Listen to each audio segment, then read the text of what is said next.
Welcome to Coastside Poetry. Thanks to those of you who zoomed in and those who are watching on YouTube. We meet either physically or virtually on the second Tuesday of every month to celebrate spoken word poetry. I'm Diane Mumi, and Steve Long and I are your hosts this evening. Our featured poet event is being recorded and streamed live onto YouTube as we speak, so anyone can look at it later. We'll be posting the link on our website, coastsidepoetry.org. This evening, we welcome Belmont poet Monica Korde. Monica is a former teacher of English and French and is from India. Currently living in San Mateo County, her time is dominated by community work, freelance writing, and her poetry. She thrives on the local poetry open mics, has been a long-time participant in Coastside Poetry, and with Lisa Rosenberg, is a co-host for the Bay Area's own First Tuesday Poets Night. When she's not writing, Monica spends her time hiking, painting, taking equestrian lessons, and motorcycling the back roads with her husband, all of which often makes its way back into her poetry. During Monica's reading, feel free to enter comments in the chat box. And you folks who are watching via live stream, I believe, can also do this because Steve is keeping it open in both formats.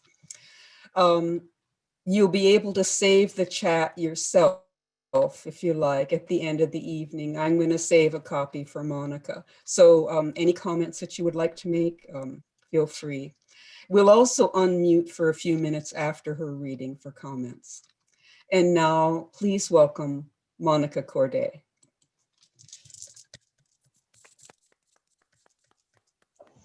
Thanks, Diane. Thank you so much. I hope all of you can hear me well. All right. Good evening, all, and a happy new year. Thank you so much, Diane and Steve, for having me. I'm so honored to be here. Too bad we still can't be together in flesh. Hopefully this year someday. But I'm still stoked to be reading tonight for this lovely gathering. Thank you, friends, for coming. And before I begin my reading, I want to let all of you know how much I value your presence, those who are here tonight and those who are not. You and your poetry has helped me grow, and that's something I have been deeply grateful for ever since I discovered the multiple local poetry communities. I began to write again, and it is what has truly made me feel at home after having moved from India, especially. I also want to give a big shout out to some of the brilliant poet laureates I have known, the past and present poet laureates of Belmont, Tanu Wakefield, and Jackie Rigoni, as well as the past and present poet laureates of San Mateo County, Lisa Rosenberg and Eileen Casineto, and poetess Kalamu Shashe of East Palo Alto, all of whom work endlessly to create opportunities for poets, and they constantly inspire me through their amazing work. So let me start with a few poems which were in fact driven by projects and events initiated by these poet laureates. This first short piece is called Footsteps of Spring. Golden poppies, California buttercups, toyon berries, audacious wild things, not meant for the bouquet. She stood at the door, charming in her carelessness, holding that cluster of spring in her little muddy hands. Slowly, she walked towards me. Thank you. The next piece came from an ekphrastic challenge steered by Lisa Rosenberg for her spoken art initiative. The artwork that inspired it was a copper sculpture by a local artist, Sean Coyle, and it was titled Pegasus. Here's my poem, Pegasus Reborn. From one pulsating point to another, he drew stories in the sky for me to see.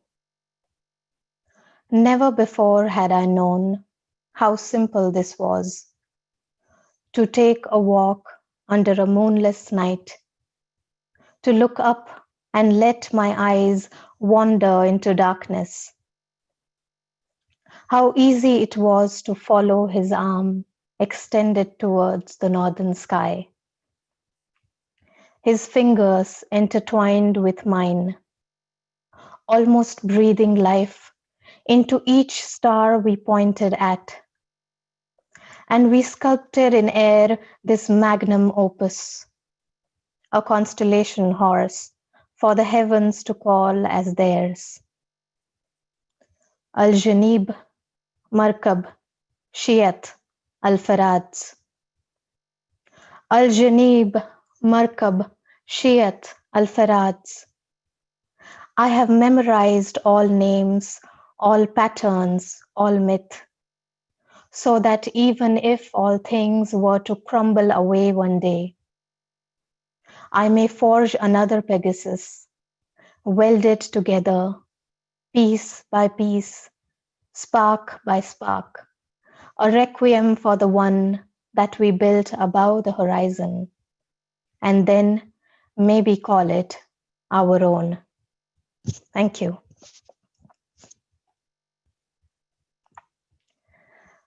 I'll move on to the next poem. It has appeared in the Speak Poetry anthology, curated by Eileen Casinetto, which has a collection of poems by several poets of the San Mateo County. Invitation.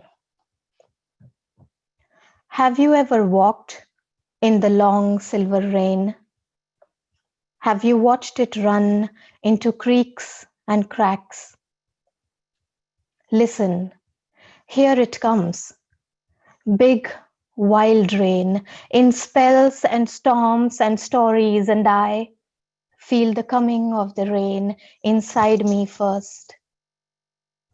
How marvelously have I adapted to all storms, that now I can truly listen, watch it fall on the other side of my life. Into each little thing I pay attention to.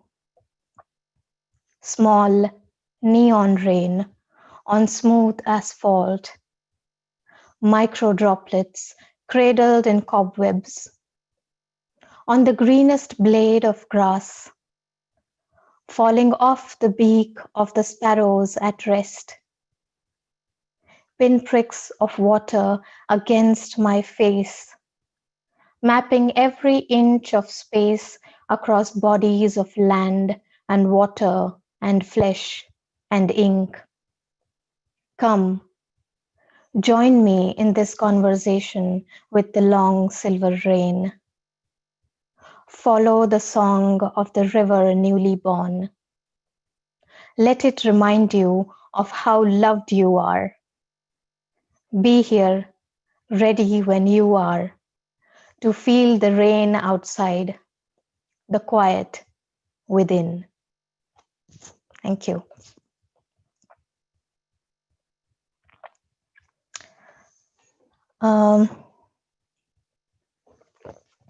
So I think it was in 2018, I attended a reading by former US Poet Laureate Tracy K. Smith in San Francisco. And during her talk, she said something that really stayed with me, that how she feels poetry is not a luxury, it is a necessity. And it is one thing that allows us to touch base with something that is eternal. And I relate to this thought so much because I often find myself drawn to the natural world and writing about it, writing through it, just allows me to reconnect with the outside world, with my inner self, as well as invite the reader to do the same. My next poem is called Wildfire Pandemic. All burning happens in parts, low to the ground. Fire starter ferns, pine needles, and loose bark. Fire spitting dragons leaping far above. Burning canopy and crown. Here the madrones, sequoia and fir. There the hills, horses and homes. Here charred conifers, tent and stove. There empty photo frames, cupboards and towns. Here stand the redwoods, there the crosses in memory. All surviving happens in parts. The forest resets, and so do we. Inward, outward, knowing the taste of salt water and ash. We nurse unfamiliar wounds, reclaim known scars, beating to the slow rhythms of the earth's mantle, naturally, earnestly, honorably. We regrow leaf by leaf, branching onwards into the light. Thank you.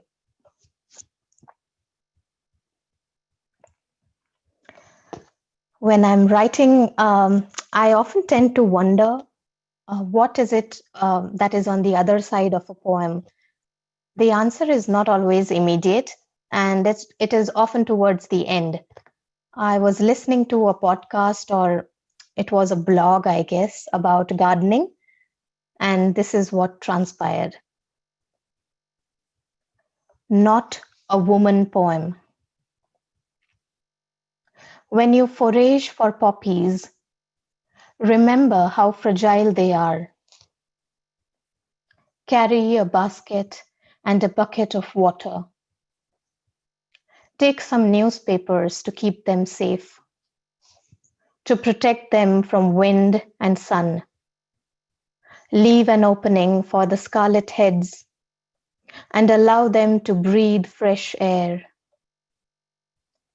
The green stems leave a lactiferous trail and crumbs of moist earth. To keep them alive longer, burn the ends. Put the petioles on fire. The flowers are meek survivors. They will not speak or protest. They will live another day and call it life. Thank you.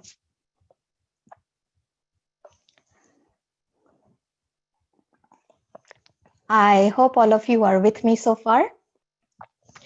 Great, thank you so much. So, how many of you believe we all think in poems? We all think in poems. I think it was Naomi Shihab Nye who said that. And I believe this to be true, especially when I'm riding the motorcycle with my husband. So I'm a pillion rider as of now, and riding two up is something that has just become a way of life for both of us. And it is when we ride that I find myself thinking in a poem, so much so that I fall completely silent as we are riding. And for the longest time, my husband doesn't hear from me. We use Bluetooths on our helmet to converse. And he often jokes how he wouldn't know if I fell off the bike someday. A scary thought, I know, let's not go there. But I would love to take you on one such ride with us. The poem is called Riding. My husband and I are riding the back roads again. Going nowhere special, we motor down the old stage road at our own pace, the late sun shifting behind the clouds, its light retracing the horizon. Our motorcycle carries us through a time capsule, each minute like a glacier, cascading in slow motion, melting into an exquisite moment. We glide, almost levitate off the ground, uninterrupted, unstoppable, downshifting into one corner, revving up for another, our eyes trailing the ridge of the road, the darkening outline of the coast oak, keeping us centered, our shadow bodies projecting on the smooth asphalt, shoulder to shoulder, drifting in and out of ourselves. We sway to the rhythm of the rolling wheels under us until the salt air strikes us awake. I lift my head up like the doe at the edge of the hills. Does she feel a deep longing to turn around and start over? A sudden sweep. My gaze, like a creek, tumbles on its way to the sea. We ride by the Pescadero bluffs, with waves scurrying like school kids at the end of the bell. At the end of the road, we turn towards home. With so much to love and so little time, but content with the sum of these things, we keep on riding. Thank you so much. Thanks, everyone. Also, the motorcycling community we discovered through this way of living is something of a unique experience. The poem I would like to read now gives a glimpse into one of the group rides we join annually. It has been a decade of rides that the group has been doing, and you can almost find about 40 to 50 riders come together for this local ride to the Davenport Bluffs on Highway 1. And it is done in memory of this gentleman who was a great rider, a poet, and a very loved member of the group. The poem is called Guided by a Light. I watched all of us ride today, our motorcycles humming to the wind, meandering through the forest, our helmet heads like beads on a string, one after the other, following one road, guided by a light. I saw the light shine over the bluffs today. Cheese, bread, olives, and more. Food, stories, and memories. All of us stood in honor of the man who rode. He who was loved by many. He who had now found his home somewhere between the bluffs and the clouds. Far across from where I stand, two whales break the surface of the ocean. One after the other, they ride the waves. The joy is in watching them go. Thank you. Thanks so much, everyone. Given the past year, I was thinking a lot about the unprecedented moments we all have lived through because of the pandemic, and especially having to live without our usual face-to-face interactions. But I was also recognizing my privilege of being able to stay at home and finding the time to write here and share more poems. Through the virtual world, every little poem I heard was like a hug I was missing. I would like to send a hug back to all of you tonight in the form of this final poem I share with deep gratitude. In the Zoom room. Nearing the end of a pandemic year, I can't say why, but this place is a comfort. I lean against the window behind me, my glance floating along the surface in gallery view. Matching names to their faces, I wait. A lone candle flickers in the far distance of someone's living room, warms the hearth, part of my soul. And each one of us has only words to give. Our understories rumbling with conversations, with odes, villanelles, a haiku, a dirge, only by offering a verse if the world can mend. What is it that holds us back? In distance lies closeness, and I speak a poem under my breath. Hot, blue, and luminous word constellations whirling away in space, waiting for an outstretched hand to connect the dots, to make me whole again. It is so comforting to find the link that connects you with the other half of your kind, where love and words are waiting to embrace you. And I feel blessed to be where I am right now. Thank you so much. Thank you for listening, everyone. Thanks a lot.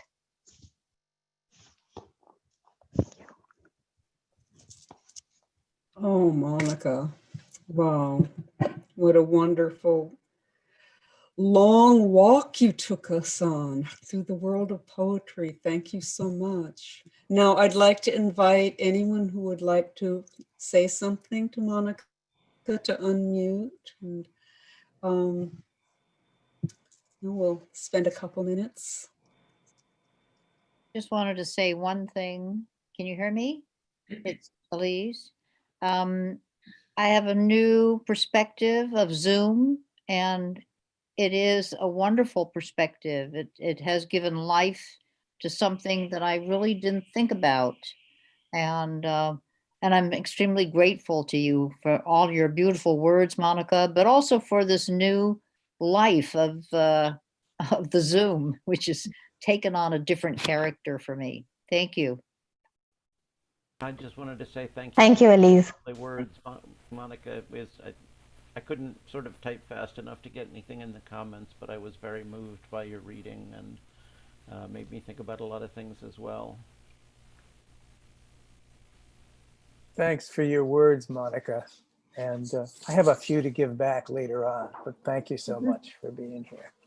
Thank you, Monica. You have such a steady voice, such a strong and steady voice, and your language is beautiful. So I thoroughly lost myself in the reading.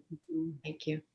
Yeah, there's a very reflective quality to your poetry of your inner life, on nature, your place in the world.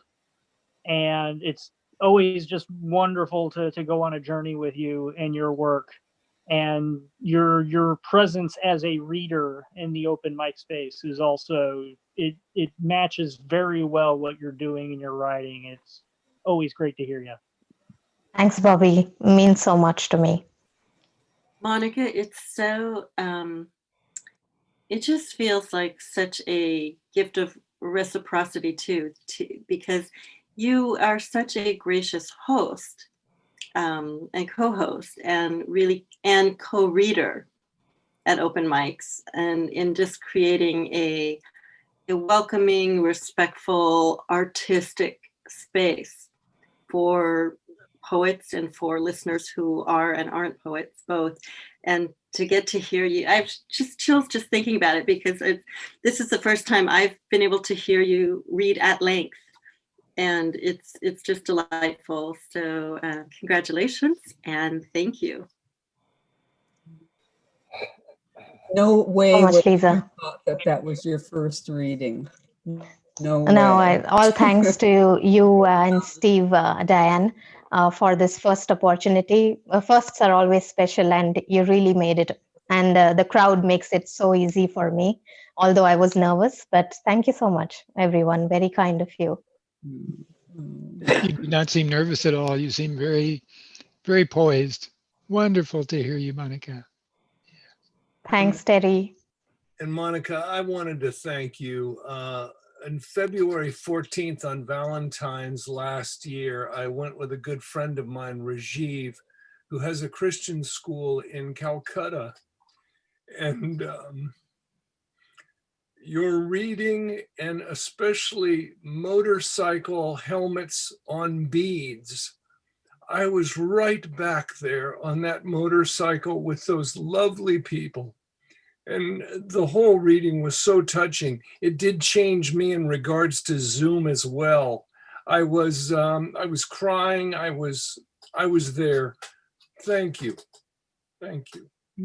Thank you, Stephen, for your kind words. This is my first meeting of Monica, and it will be long remembered. I wanted to compliment you on your gentle strength that I felt through all of your poems. Thank you so much. Thank you so much, Louise. I'm so glad you were there tonight. Monica, I was especially taken by the treating of the poppies. It's just such a caring, wonderful description of the beauty of a poppy and the fragility of it as well. Just marvelous. Thank you. It was very memorable. Thank you, David.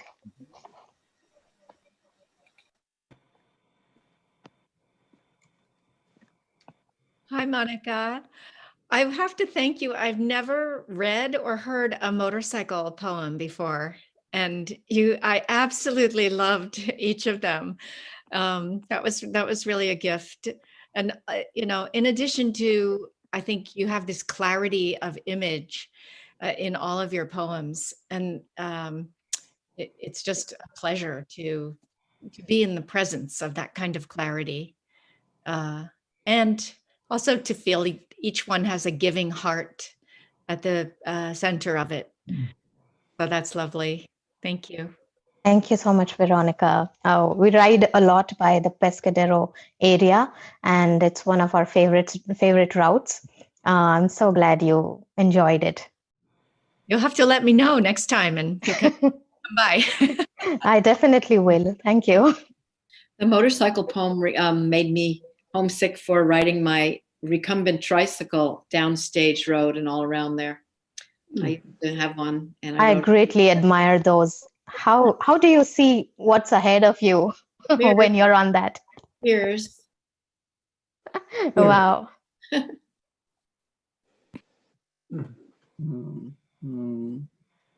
Hey, Monica. It's Phyllis. Yeah, your articulation and the beauty of your voice, it just adds so much to the presentation of the beautiful poetry. And I'm so happy to have had a chance to hear you read. Thank you so much, Phyllis. I would really like to thank Phyllis for helping me and just guiding me through this reading. She has been so kind to offer her guidance, and I enjoyed the conversation with you, Phyllis. Thank you. My pleasure. Yeah. Oh, wow. Thank you. Thank you all. This has been wonderful. We're going to stop recording now. And those of you in the Zoom room, please stay online if you want to take part in the open mic. Thanks to all our YouTube listeners. Please tune in for our next regular Coastside Poetry event on Tuesday, February 9th, when we'll welcome popular Bay Area poet Casey Fitzsimmons. That brings us to the end of tonight's program. Thanks so much for joining us at Coastside Poetry and for helping to keep the lamps of poetry burning.